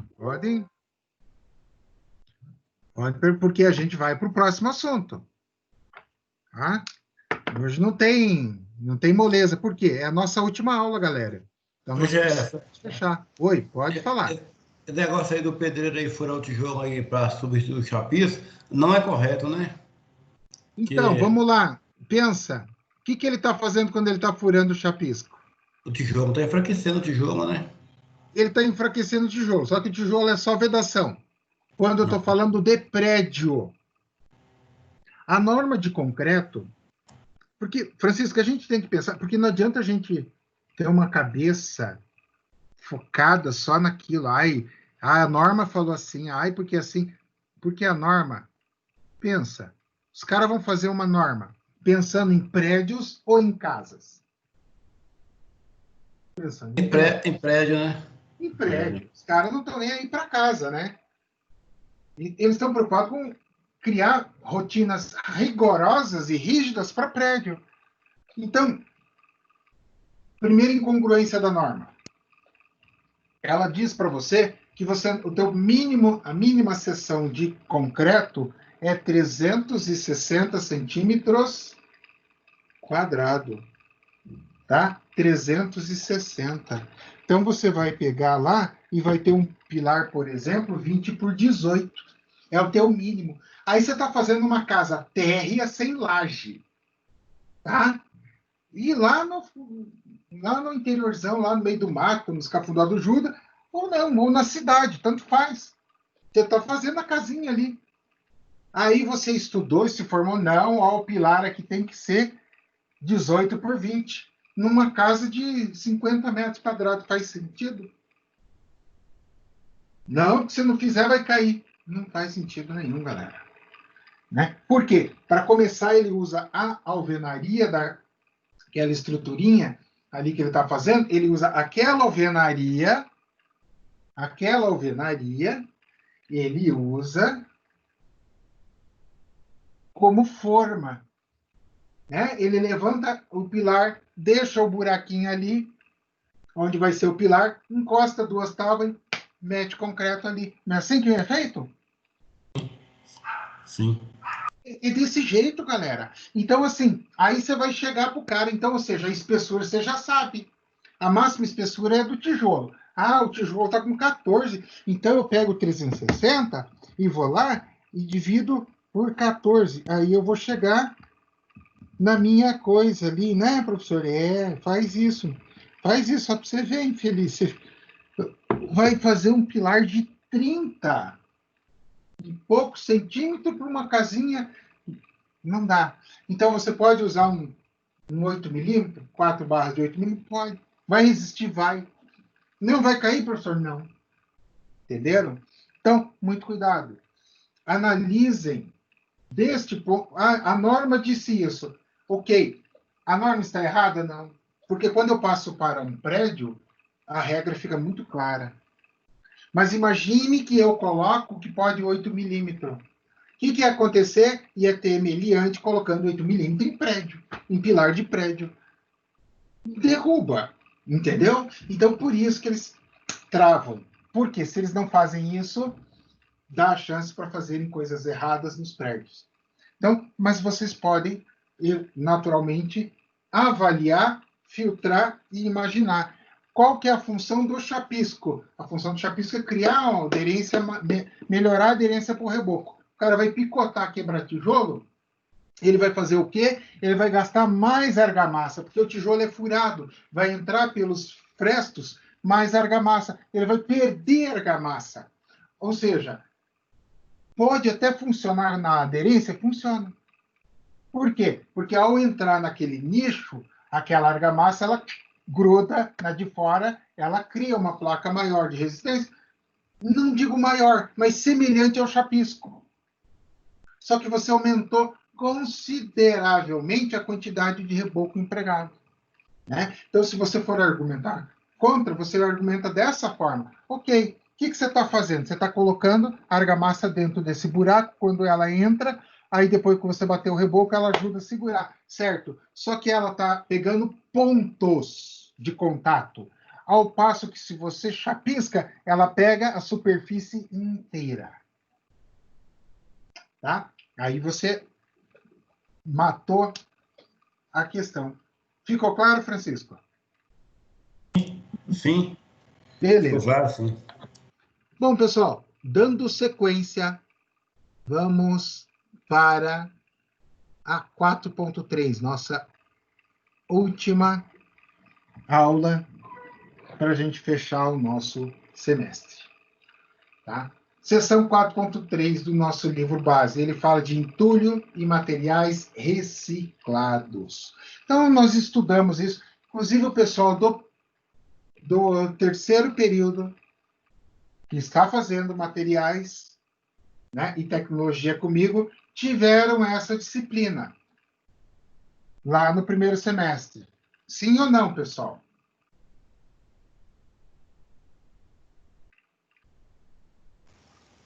Não tô lembrado, não. Não estavam lembrados? Vocês não tiveram aula comigo? Não, tive uma aula com você, sim, eu não lembro do conteúdo aí da matéria.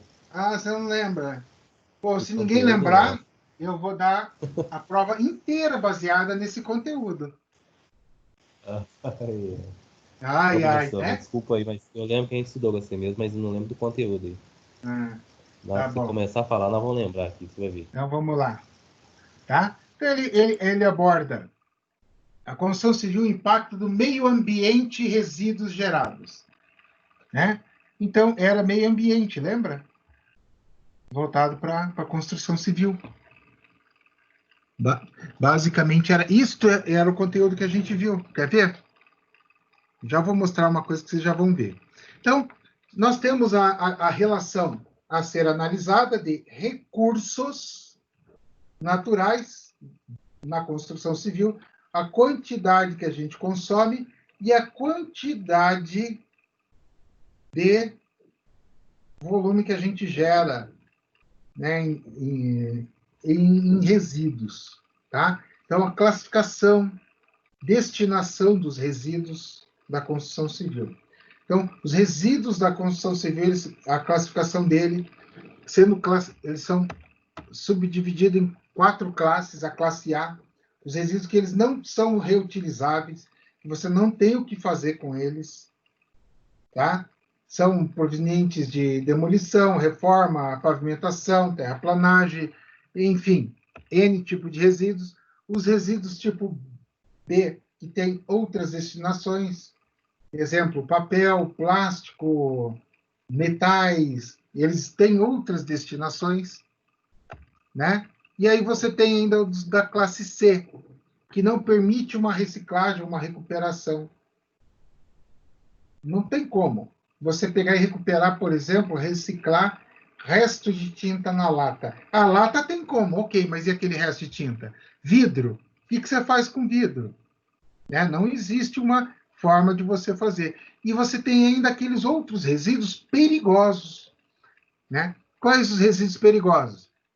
As embalagens, solvente, tintas, óleos, etc. Né? Então, eu estou passando de forma mais rápida, pessoal. Só por quê? Porque são coisas que nós estudamos na disciplina de meio ambiente. Tá? Então, a pessoal do primeiro período teve comigo. A gente falava de segurança do trabalho e meio ambiente. Abordava os 2 temas numa disciplina. Ok? Então, nós vimos lá esta conceituação. Vocês viram isso na disciplina de meio ambiente. Tá? Toda essa conceituação, classificação, etc. Ok? Eu vou trazer, na aula de hoje, para ela não se tornar chata e repetitiva, um foco diferente.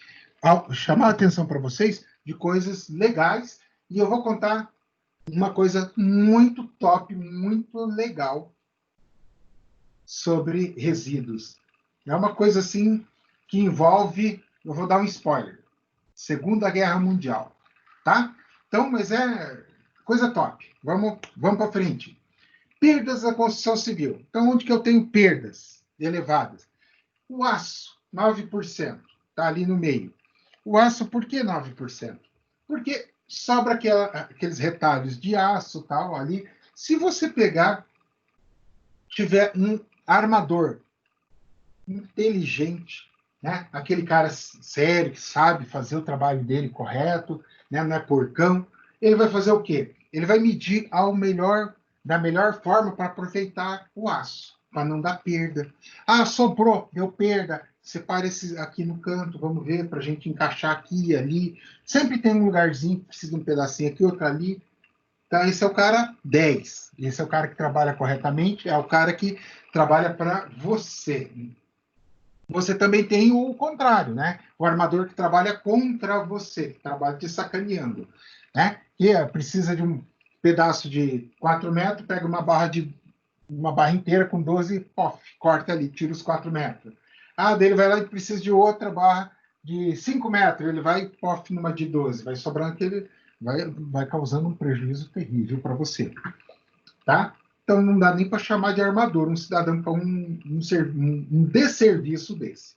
Aí você tem perda do cimento, 56%, uma perda bastante elevada, né? Mas o cimento, a gente tem que pensar que ele não está sendo perdido a granel nesse valor aqui, tá? Porque seria isso, é loucura? Seria como assim descarregar um caminhão, um cimento, né? Um saco na obra, outro no mato. Um na obra, outro no mato. Para, não. Essa perda de cimento é associada. Por exemplo, eu vou ter desperdício de reboco, vou ter desperdício no chapisco, contrapiso. Tudo que envolve cimento, eu tenho perda de material. Aí eu tenho perda de cimento. Cimento desse jeito. O mesmo se aplica ali para blocos e tijolo, 13%, areia, 44%. Lógico que eu não vou descarrega metade aqui na minha obra, outra metade você joga no mato de areia. Não. É a areia que está contida dentro dos meus produtos gerados da obra. Porque eu gero produto pra caramba na obra, né? A gente fala isso, fala aquilo. Mas, pô, pensa bem. Vamos lá? Vou começar a obra. Fiz a concretagem da fundação. Gerei, usei areia, não usei? Nos blocos, estaca, sapata. Depois vigas, usei areia. Né? Subi os pilares ali, areia de novo, laje, vigas, areia de novo. Aí fiz contrapiso, areia. Estou subindo. Alvenaria, assentando tijolo, uso areia para rebocar, para chapiscar. Então, eu vou tendo N aplicações da areia. Essa perda de 44% se justifica daí. Concreto 9% é o concreto mesmo, tá? Aqui é na concretagem. Você perde material? Sim. Basta você ir numa obra assim que foi concretada. Isto quando o meliante, né, do engenheiro não faz a besteira de calcular errado o concreto. E daí tá lá o cara da concreteira desesperado, em pânico, porque ele não pode voltar com o caminhão com concreto da usina, né? Depende da distância que ele tiver, vai secar dentro do caminhão dele. E aí ele tá com a vida enrolada lá na concreteira. Então, sobrou 2 metros cúbicos aqui. Caralho, calculei errado. Meu Deus, e agora o que eu faço? Bom, primeiro que já fez a besteira. Segundo, se você não tem certeza no que você está fazendo, escolha um canto um canto morto na obra. Como assim, professor, um canto morto? Claro. Você vai ter lá um quarto, né, no piso ali, um quarto, uma sala, sei lá, um lugar onde você não vai passar de jeito nenhum, e a certeza absoluta, nenhum encanamento pelo piso. Aí você joga aquele concreto ali, né? Ah, isso é o ideal? Não, o ideal é você não fazer besteira, calcular certo. Mas se você fizer, você tem um lugar ali para sobrar. Ah, professor, sobrou meio metro cúbico. Numa obra grande, é normal. Tá? Ninguém vai para o inferno por causa de meio metro cúbico numa obra grande. Ah, sobrou 2 metros. Não interessa o tamanho da obra. O erro foi teu. Assume e fica quieto porque você fez besteira. Então, tenha um lugar para você destinar esse concreto. Ok. Entulhos. Então, o que é entulhos? É basicamente tudo aquilo que a gente usou e sobrou da minha construção. Planejamento do resíduo em obras. PGRCC. Plano de gerenciamento de resíduos na construção. Pessoal, isso aqui não é tão cobrado hoje em alguns lugares, em outros é bem cobrado, mas eu acredito que futuramente é geral, vai ser cobrado. Por que e como? Explico. Simples assim. Muito simples assim. Vamos lá, galera. Acompanha o meu raciocínio, né? E isso eu tive na pele a experiência. Fazendo uma obra na cidade de... Eu até falo o nome da cidade. Cascavel, no Paraná. É uma cidade do interior. Uma cidade de uns 350, 400 mil habitantes. Uma cidade bem legal. Alto, elevado poder aquisitivo.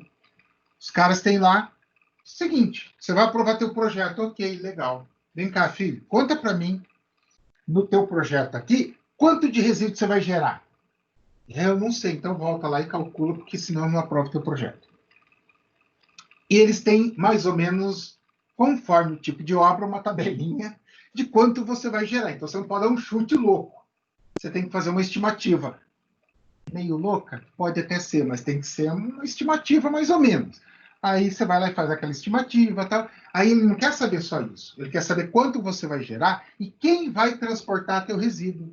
E aí você tem no município uma relação de empresas. Eu acho que são as 20 e poucas empresas. Você tem que escolher, ó, não, a empresa fulano de tal, você faz o contrato com a empresa, você tira daqui para mim quando eu precisar, tiro. Então, ou seja, eles sabem a zona, o zoneamento, o bairro onde a construtora, a empresa que recolhe entulho atua. Ele sabe que naquele bairro entulho. Então eu peguei e chutei uma empresa lá. Peguei, eu vou falar a empresa do Zé aqui, ó, o Zé amigão aqui, pá, Zé. Só que o Zé não atua naquela região. Não aprova teu projeto. Então você tem que ir resumindo, você tem que dizer caracterização, você tem que dizer exatamente o que você vai tirar, a triagem, né? Como é que vai ser feito essa separação, respeitando aquelas 4 classes que a gente viu, de A, B, C e D. O acondicionamento, como é que você vai fazer isso? Vai transportar o quê? O Zé vai me fornecer uma caçamba, você tem que fornecer o tamanho da caçamba que o Zé vai deixar ali para você colocar o entulho. Quem vai fazer o transporte? Não, vai ser a empresa do Zé, tá aqui e tal, certinho. E a destinação? Aí a destinação, o Zé é que fornece. Ele tem um local para destinar credenciado. E se o Zé não destina no local credenciado, o Zé vai arrumar para a cabeça. Tá? Então funciona assim lá. E muitas outras cidades já estão começando a implantar esta linha. E é uma tendência natural. Particularmente, pessoal, eu acho correto. Eu acho correto. Tem que ter, lá, digamos assim, que eles exageram, ok, mas tem que ter, obrigar as pessoas a fazer essa retirada do entulho e a destinação correta. Tá? Por quê? Vamos lá, vamos pensar agora na questão ambiental. Professor, essa matéria é chata, isso aí é igual metodologia científica. Não, vamos pensar só na questão ambiental. Gente, nós, né, produzindo lixo. Se nós não fizermos o destinamento correto, isto tudo vai para o aterro sanitário. Detalhe, este que é o grande detalhe cruel. Em cidades onde não existe esse controle, 50%, 60% do que vai para o aterro sanitário é resíduo da construção civil. Olha só o tamanho do problema. Você basicamente sobrecarrega o resíduo e vai gerando depósitos de lixo. Tá? Então veja o problema ambiental que você faz, veja o tamanho da besteira que você está fazendo. Né? Quando eu digo você, eu digo o município. E você no sentido de a sociedade. né? Então, o correto é fazer o quê? Essa reciclagem. Aqui em BH, eles têm, inclusive, uma empresa que faz a coleta e eles fazem a reciclagem. Eles fazem a areia e fazem a brita reciclada. Ela não pode usar no concreto? Não. Tem estudos para usar no concreto, pessoal? Tem. Mas não é assim em casa da mãe Joana, tá? Não pensa que, eu vou usar e vou substituir o que eu estava usando lá atrás. Não vai. Porque o tijolo, ele tem uma coisa chamada argila. Argila, quando entra no concreto, vira no Deus nos acuda. Ela detona com o concreto, né? Então, ela não pode entrar no concreto, porque ela não conversa com a mesma língua. Você tem que usar areia. Então, mas eu posso usar isso como uma base. Vou fazer, sabe aqueles bloquinhos de concreto, né? Vou fazer um assentamento daquele bloquinho de concreto ali e tal. Posso usar aquela areia, aquele material como base? Pode. Não vai te causar nenhum impacto, né? Então, você tem que ver aonde dá, como dá para ser utilizado. Dá para usar em qualquer lugar? Não dá para usar em qualquer lugar. Você tem que respeitar aonde dá para usar. Tijolo ecológico, tá? Então, você vai ver com esse evento de resíduos uma proliferação de ideias para se ter a relação de reciclagem, a relação de reaproveitamento, né, para reduzir a quantidade de resíduo. Então, o tijolo ecológico, eu posso fazer o quê? Aquela areia que eu fiz, que eu gerei do resíduo, passando ela pelos britadores, eu não tenho condição de usar aquela areia, aquela miséria, no meu concreto? Não. Mas eu posso usar perfeitamente um tijolinho ecológico? Pode. Tá? E eu posso, assim, economizar. E ainda posso fazer ele numa forminha legal assim, que parece um Lego. Aí você monta ele como se fosse um Lego, fica bem bonitinho, bem legal. Borracha. Pessoal, essa questão da borracha, no Paraná começou a ser utilizado pela empresa Greca de asfaltos. Vamos lá. Eu não me lembro bem se foi 2002 ou 2003, tá? 2002 ou 2003. E eu digo como quem já passou N vezes por asfalto utilizando essa tecnologia, o asfalto fica mais legal. Diminui o nível de ruído, né? E ele fica, quando chove, o carro tem um comportamento melhor sobre a chuva do que sem a chuva. O que os caras estão fazendo? Pô, eu tenho que usar brita. E eu uso brita pra caramba. Legal. O que eu vou fazer? Reciclar. Então, só que assim, quando vocês... Por que eu estou falando isso? Reciclagem de asfalto e tal. Primeiro é velho, né? Então, é uma tecnologia que a gente sabe que no Brasil ela é utilizada há pelo menos 17 anos. Primeiro. Segundo lugar, vamos lá. Vocês já devem ter visto as máquinas fresando o asfalto, retirando aquela camada detonada para recondicionar e colocar ela novamente. Sabe o quanto que se reaproveita daquele material? 25% a 30%. Na Espanha, esse índice chega a 100%. Por quê? Porque a tecnologia deles é bem mais avançada que a nossa. Tá?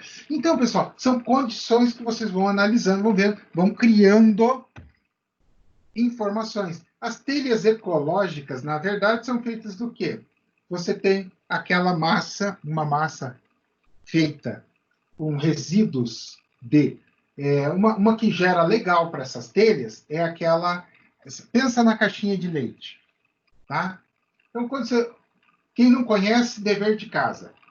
Terminou de tomar o leitinho, tá numa boa, não vai fazer coisa errada, né? Jogar leite fora, com gente passando fome. Terminou, zerou a caixinha, beleza. Vai lá, dá uma lavadinha por dentro, passa uma aguinha, abre a caixa e olha dentro dela, que você vai ver que é um papel com alumínio. Tá? Então, é um papel com alumínio. Legal, né?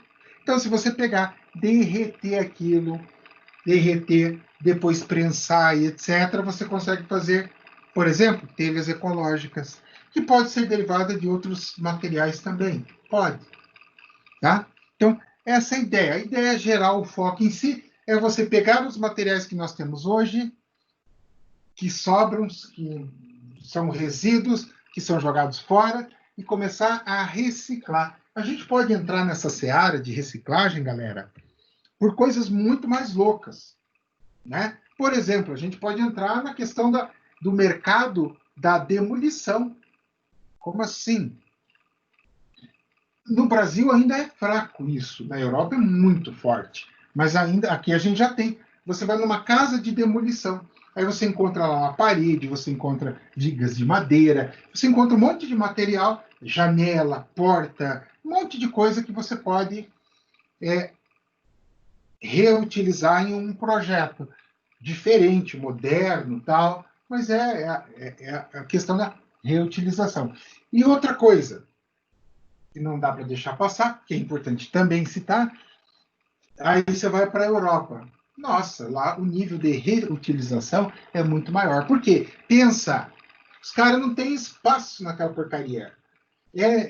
Se você pegar Minas Gerais, o estado de Minas Gerais, cabe quantas Espanha, Portugal, França aqui dentro? Cabe um monte. Tá? Então, os caras não têm espaço lá. E tem gente pra caramba morando. Então, o que eles têm que fazer? Eles têm que... Não pode se dar o luxo de ficar gerando lixo e perdendo terreno, não tem material também sobrando, então eles têm que reciclar. Então, eles já iniciaram um novo ciclo na construção, que é reciclar, mas reciclar de uma outra forma. Tá? Como assim uma outra forma? Eu vou construir pensando na reciclagem. Esse é o nível de loucura dos caras. Tá? Ou seja, o projeto lá tem que contemplar, na Europa, o que eu vou utilizar para reciclar. Como é que eu vou utilizar? Pessoal, 9h10, tem mais 10 minutos que eu gostaria de mostrar para vocês. Isso é um conteúdo extra. Mas é aquela história. Mas 10 minutos não mata ninguém. É um conteúdo extra, mas é um conteúdo legal, que é uma coisa que eu não conhecia, e eu acredito que vocês também não. E eu acho legal vocês conhecerem isso. Faz parte até da questão cultural. Tá? Então, a gente falou, nesta aula 4.3, sobre resíduos, reciclagem, reaproveitamento de entulhos na construção civil. Foi o que a gente falou, não foi? Então, só que, olha só, deixa eu pegar aqui, deixa eu sair aqui dessa apresentação, tá?